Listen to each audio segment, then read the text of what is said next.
আমরা মায়াপুর থেকে নৌকো করে স্বরূপগঞ্জে চলে গেছি। নৌকো ভাড়া মোটামুটি 3 টাকা করে নিয়েছে জনপ্রতি। তো এখন হচ্ছে যাচ্ছে, এখন টোটো বুক করে নেবো। এখন প্রথমে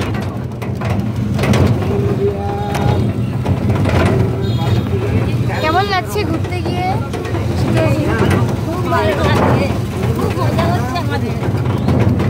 মাঝে যে এখন কোথায় যাবো?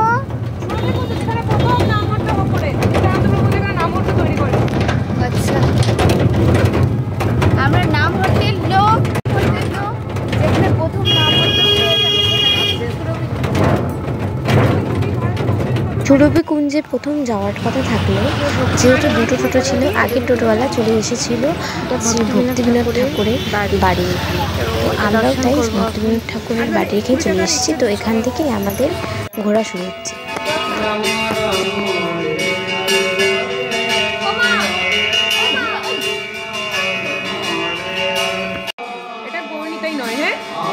মহাপ্রভু আমার বা দীক্ষা থাকে মহাপ্রভু, আর ইনি হচ্ছে গদাধর পণ্ডিত। কারণ গদাধর পণ্ডিত হচ্ছে স্বয়ং রাধারানীর প্রকাশ, উনি মহাপ্রভুর বাম সাইডে থাকে। আমরা কি দেখি নিত্যানন্দ প্রভু ভগবানের ডান সাইডে থাকে, আর এই পাশে মহাপ্রভু থাকে, কিন্তু এটা নিত্যানন্দ প্রভু না, ইনি গৌরাঙ্গ মহাপ্রভু, ইনি গদাধর পণ্ডিত। ছিল ভক্তিবিনোদ ঠাকুরের সেই তখনকার আমলে নিজের স্বহস্তের সেবিত বিগ্রহ। সবাই ভগবানকে বাদিকে রেখে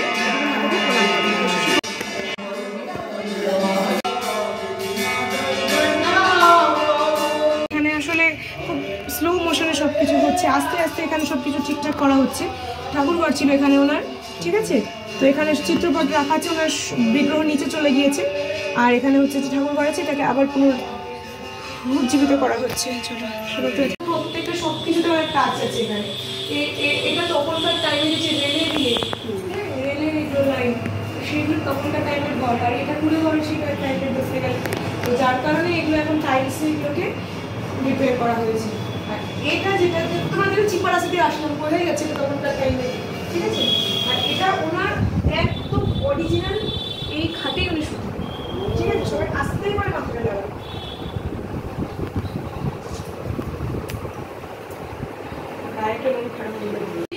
বসে বসে এই যে সাক্ষাৎ দেখো ওনার লেখা স্বহস্তে লেখা গ্রন্থ, এগুলো যদি খুলে আমরা দেখবো শিল ভক্তি ঠাকুরের এখনো হ্যান্ড রাইটিং গুলো অ্যাজ ইট ইজ আছে। এগুলো স্পেশাল অকেশনে তখন খোলা হয়, কিন্তু আমরা এসে আমাদের কাছে এগুলো নষ্ট হয়ে যাবে। এগুলো ওনার ইউজ করা, এগুলো বাসন, এগুলো তো জল খেতেন, ফুলের সাজিয়ে। এগুলো ভাবো আমরা যে নামটা করছি সেই ভক্তিবিনোদ। এটা হচ্ছে এগুলো তখনকার টাইমের আঁকা ছবি, তখনকার দিনে তো ফটো ছিল না, এগুলো আঁকা ছবি। এগুলোর মধ্যে এটা গাড়ির নিতে আসতেন, ম্যাজিস্ট্রেট ছিলেন, সবাই মানত।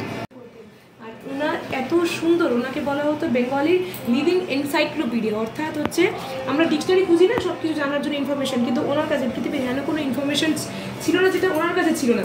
যা প্রশ্ন, যে বিষয়ের প্রশ্ন, উনি সব কিছুতে পারদর্শী ছিলেন অটোমেটিক্যালি। বিশেষ করে শাস্ত্রীয় জ্ঞান কাছে ভরে ছিল। ফিলোসফার বা ওনার কাছে বড় উপাধি যেটা বলা যায়। তো তখন সরকার ওনাকে টাইটেল দেয় সরস্বতী, যার জন্য ওনার নাম হয় শ্রীরা ভক্তি সিদ্ধান্ত সরস্বতী ঠাকুর প্রভুপাল। আর ওনার গুরু মহারাজ যিনি ছিলেন শ্রীরা ভক্তি ঠাকুরের উনি পুত্র।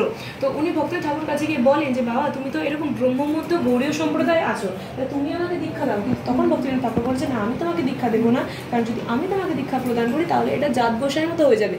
বাবা তাহলে সন্তানকে দিচ্ছে না, তুমি একটা কাজ করো, আমার এই সিদ্ধান্তটা আমার একদম খুব কাছের ব্যক্তি আছে ছিল গৌর কিশোর দাস বাবাজি মহারাজ, উনি কিন্তু সে বাবাজি বলছে ওনার কাছে যাও, ওনার কাছ থেকে তুমি এই ভাগবত শিক্ষা গ্রহণ করো। আর ওনার কাছে যখন উনি যায় তখন উনি বলে আরে আমি কি ফকির মানুষ, তুমি তো একটা একজন বড় মাপের মানুষ, যাও যাও তুমি যাও, তুমি আমার কাছে টিকা নিয়ে যাও, যাও তুমি এখানে ভুলভাল মানুষের কাছে এসো, তো উনি কিছুতে দীক্ষা দেবেন না। উনি বলছে না আমার পিতাশ্রী বলেছে আপনার কাছে দীক্ষা দিতে। বলে আরে ঠিক আছে মহাপ্রভুকে জিজ্ঞেস করবো, তুমি এখন পালাও, যাও, পাঠিয়ে দিয়ে। তারপরে আরেকদিন আবার এসছে, অনেকদিন রিজেক্ট করেছে। একদিন সচপ্রপাদের খুব কষ্ট হয়েছে, তখন বলছে যে বলুন আপনি রাধারানীকে জিজ্ঞেস করেছেন, কৃষ্ণকে জিজ্ঞেস করেছেন আপনি? তখন বলছে ও ভুলে গেছে। বলে তাহলে এখন জিজ্ঞেস করুন না। বলে হ্যাঁ কৃষ্ণ না বলেছে, যাও যাও যাও কৃষ্ণ না বলে দিয়েছে। বলছে দেখুন আপনি আমার সেরকম করতে পারেন না। বলছে আপনার বলে তুমি যে আমার কাছে দীক্ষা নিতে চাও, কালকে আজকে নেবে, কালকে তুমি ভালো করে ভজন করবে না, যাও পালিয়ে যাও, তুমি ভুলভাল কাজ করবে। তখন বলছে দেখুন কৃষ্ণ কপট চূড়ামণি হতে পারে। কৃষ্ণ যদি কারোর সঙ্গে কপটতা করে, আজকে পাণ্ডবদের সঙ্গে করেছে বা কিছু দুষ্টুমি করে, ঠিক আছে, সবাইকে বিপদে ফেলে দেয়, তো কৃষ্ণ কপট চূড়ামণি হতে পারে, কিন্তু আপনার এই শিষ্য কখনো কপটতা করবে না। যখন বলেছে তখন বলছে, বাহ, তোমার মুখ থেকে কী দারুণ কথা বেরিয়ে, কৃষ্ণ কপট চূড়ামণি হতে পারে চূড়ান্ত পর্যায়ে, কিন্তু আমি কপটতা করবো না। তখন বলছে আপনি গঙ্গায় স্নান করে এসে তোমাকে আমি আদি দীক্ষা প্রদান করবো। তো বলে যে গুরুদেবের কৃপায়, উনি নিরক্ষর ছিলেন, নিজের নামটাও লিখতে পারতো না, কিন্তু ওনার শিষ্য এত বড় একজন হাই ক্লাস প্রোফাইলের মানুষ, ওনার গুরুদেবের কাছে ছোট হয়ে গেছে। উনি তো বলতে পারতো আমার গুরুদেবের কোনো ইয়ে নেই, নলেজ নেই, কোনো কিছু নেই, কিন্তু না, উনি গৌরকিশোর দাস বাবুজি মহারাজের কাছ থেকে দীক্ষা প্রদান নিলেন, আর সেটা নিয়ে উনি নিরন্তর হরিনাম করতেন।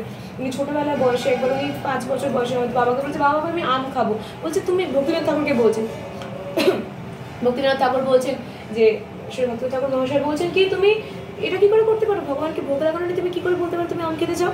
বলছে ছি ছি ছি, আমি এটা কি করলাম? ওইটুকু 3-4-5 বছর বাচ্চা তখন বলছেন, আমি আজকে থেকে প্রতি করছি আমি আজীবন আম খাবো না। তুমি কখন পরে আমি খাই না, এই কথাটা ভালো করে বুঝে দাও। আম খাবো বলছি যে, আর প্রসাদ দেখো বলেছে যে, আমরা বলি না যখন তখন যা ইচ্ছা আমরা খেয়ে নেই যে, কিন্তু ওনাকে আমার বাবা বলেছে তুমি যখন এটাকে ভগবানকে ভোগ লাগাওনি, তুমি কি করে বলতে পারো গাছের আম তুলে তুমি খাবে? তুমি প্রসাদ চাওনি, তুমি এমনি আম খেতে চেয়েছো, ইন্দ্রিয় তৃপ্তি তোমার। তারপর শাস্ত্রপ্রভা যত সুন্দর ধ্যান করতো, উনি কি করতেন, আমরা 64 মানে এত 16 মালা করতে আমার হাড়হাড্ডি ভেঙে যায়। উনি দিনের পর দিন 1 to 8 কত হয় 128 মালা আর বেশি জপ করতেন। আর কীভাবে খেতেন, দিনে একবেলা খেতেন, খিচুড়ি রান্না করা হতো, ঠিক অনেক সময় টাইম হবে তার সেটাও করতো না, উনি একা খিচুড়ি রান্না করতেন, ভগবানকে ভোগ লাগাতেন, সেটা লবণ টবণ দিয়ে না, উনি কী করতেন, হাত পেছনে রাখতেন, মাটিতে খিচুড়ি দিতেন, সেটাকে করে এইভাবে খেতেন। তপস্যা, তপস্যা, প্রসাদকে প্রসাদ গণ্য করে। তার শিষ্য প্রভুপাত তৈরি হবে না তো কে তৈরি হবে? এটা হচ্ছে আমাদের আচার্য। এই জায়গাগুলো আসার অর্থ কি? আমরা ভাবি মায়াপুরে আসলাম, এই দোকান যাবো, ওই দোকান যাবো, মায়াপুরে আমরা ঘুরতে আসি না। আমরা টোটোতে আসলাম, আমি কাকে বললাম যে তুমি পাশে ছিলে না, হ্যাঁ বললাম যে আমরা বলি মায়াপুরে কোন কোন জায়গায় ঘুরতে চাও, আরে চোখের ঘোরা হয় না, এটা চোখের ব্যায়াম হয়, আমরা অনেক রকম ব্যায়াম করি না, যোগাসন অনুপাসন, চোখের ব্যায়াম, চোখ দেখছি, কিন্তু আমরা বুঝতে পারছি না জায়গার মাহাত্ম্য কি। কিন্তু আমরা যখন ভক্তের সঙ্গে যাবো, বলছে গৌর আমার যে সব স্থানে করিল প্রণয় রকে, সে সব স্থান হেরিকো আমি প্রণয় ভক্তের সঙ্গে। এসব ভক্ত ভগবানের খুব প্রিয় গৌর পার্শ্বদ, তাদের সঙ্গে আমরা যাতে যদি ধাম দর্শন করি, তাদের ধামের মাহাত্ম্য বুঝবো। এই ঘরে আসে তোমরা কি বুঝতে, প্রথম কথা তো আমরা আসতাম না, কেউ মন্দির থেকে নিচ থেকে প্রণাম করে হরিবল হয়ে যেতাম, কি একটা লোক বসে আছে সাদা রঙের, হরে কৃষ্ণ, গৌর গদাধর ওনার সেবায় সেবিত বিগ্রহ, তাও বুঝতাম না।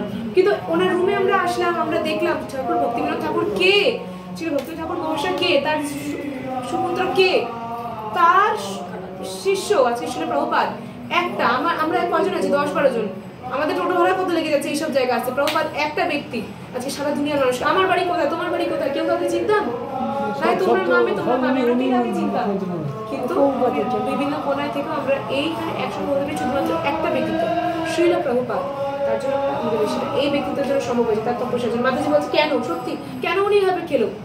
কৃষ্ণ আমরা ভুলে যেতে পারি, কৃষ্ণ ভুলবে না। আমাদের প্রত্যেকটা ছোট ছোট ছোট ছোট তপস্যা, ছোট ছোট ছোট ছোট স্যাক্রিফাইস কৃষ্ণ ভুলে না।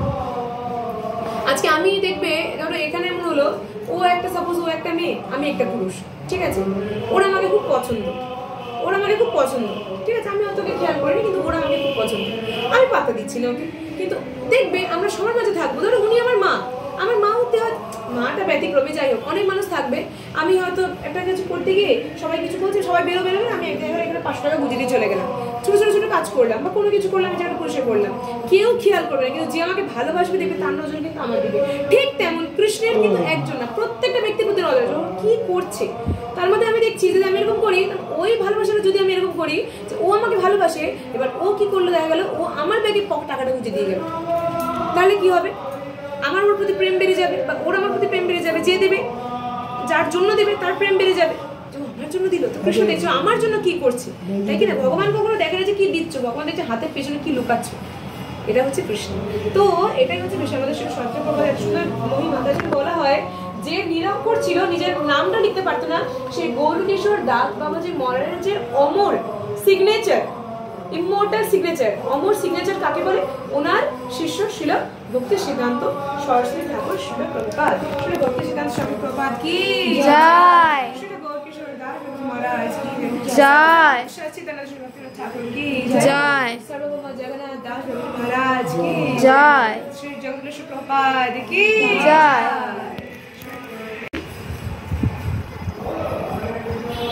হরে কৃষ্ণ কৃষ্ণ হরে হরে হরে রাম রাম রাম হরে হরে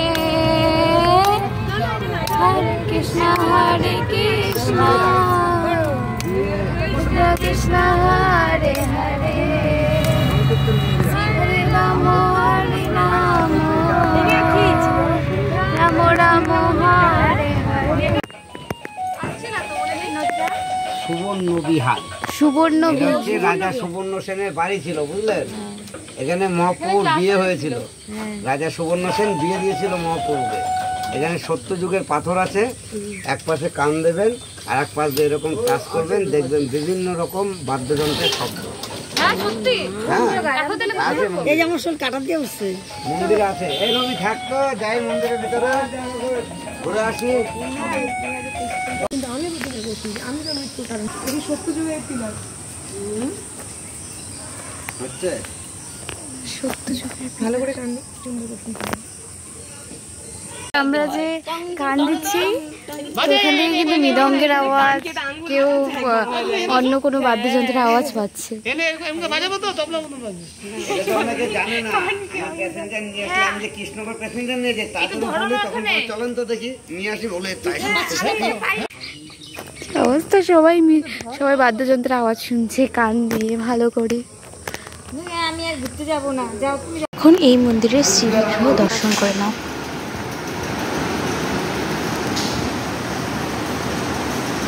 সুবর্ণ সেন রাজা, তার নাম কি ছিল? সুবর্ণ সেন। সেই রাজা কি ছিলেন? বিষয়ী রাজা।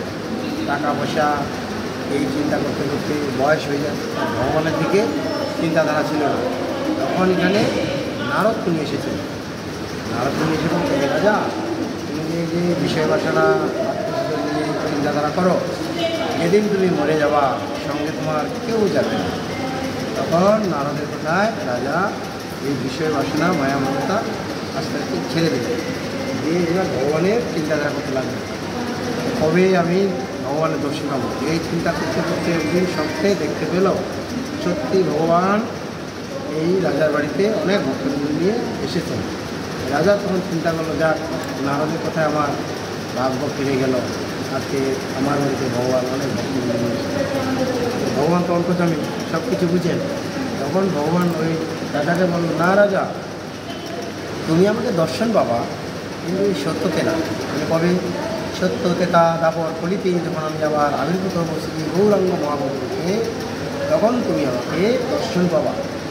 রাজা এবার চিন্তায় অস্থির হয়ে গেল, কতদিন মানুষ বাঁচবে?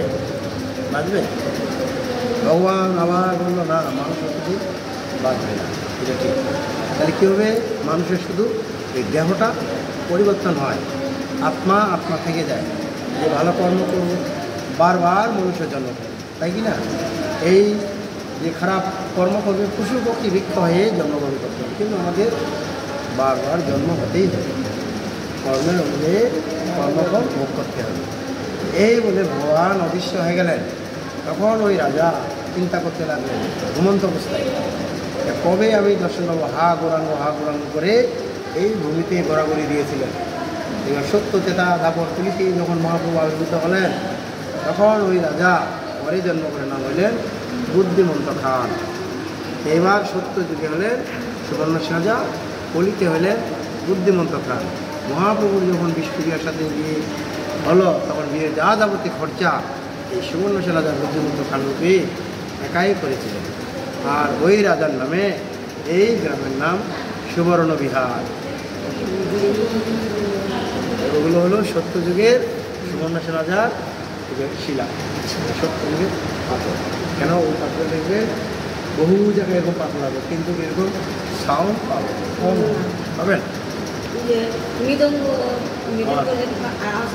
মৃদঙ্গের আওয়াজ যদি করা হয় তবে মৃদঙ্গের আওয়াজ শোনা যাবে, তাই না? আর ওয়েদার যদি একটু খারাপ হয় তাহলে কিন্তু কমবে, এম হয়ে যাবে। আর এই পাথর দেখবেন ঝমঝম বৃষ্টি করছে, মাথায় ছাতা দিবেন আর টোকা মারবেন, একই আওয়াজ। সত্য যুগের প্রমাণ। এই কয়েকদিন ধরে খুব বৃষ্টি হলো, তাহলে একটা প্রমাণ করা যাইতে বৃষ্টি হলে আওয়াজটা কমে গেল নাকি। তো ওই জন্য বহু জায়গায় বহু তীর্থ স্থান করে দিয়েছেন ভগবান। এক এক জায়গায় এক একটা মাহাত্ম্য আছে। পয়সা খরচা করে বাড়ির ঘর থেকে ত্যাগ করে এসেছেন, ওগুলোর মাহাত্ম্য অবশ্যই শুনবেন।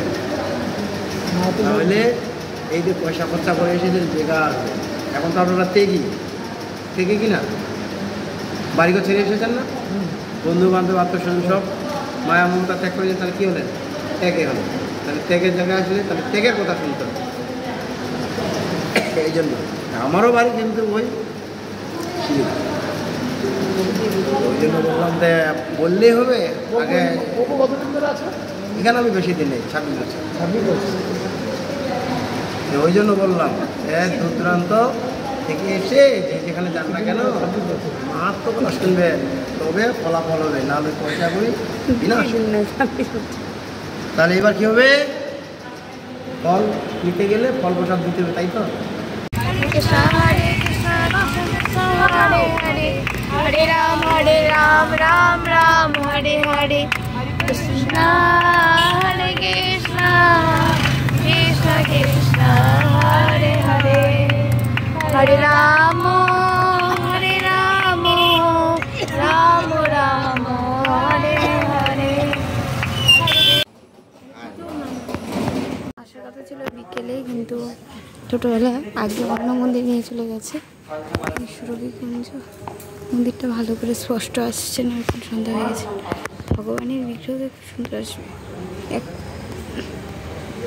প্রথম ভক্তিবিনোদ, এটা তো নিত্যানন্দ প্রভুর তৈরি মহাভক্ত, তারপরে সেটা আবার লুপ্ত হয়ে যায়, তারপরে ভক্তিবিনোদ ঠাকুর সেই জায়গা।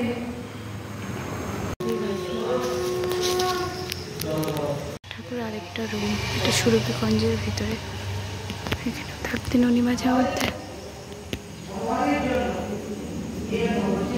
বাইরের থেকে দেখতে হবে।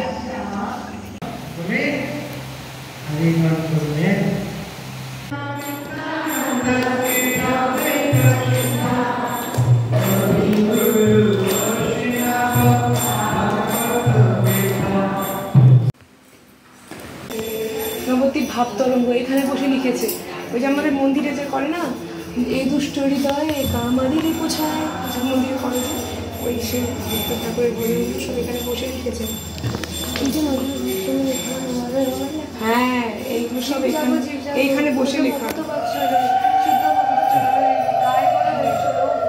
সব এখানে বসে লেখা হবে। ঠিক আছে?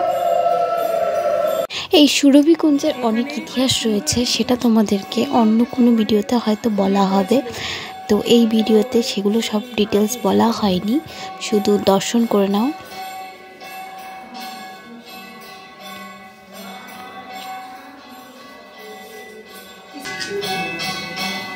এটা অরিজিনাল ছবি,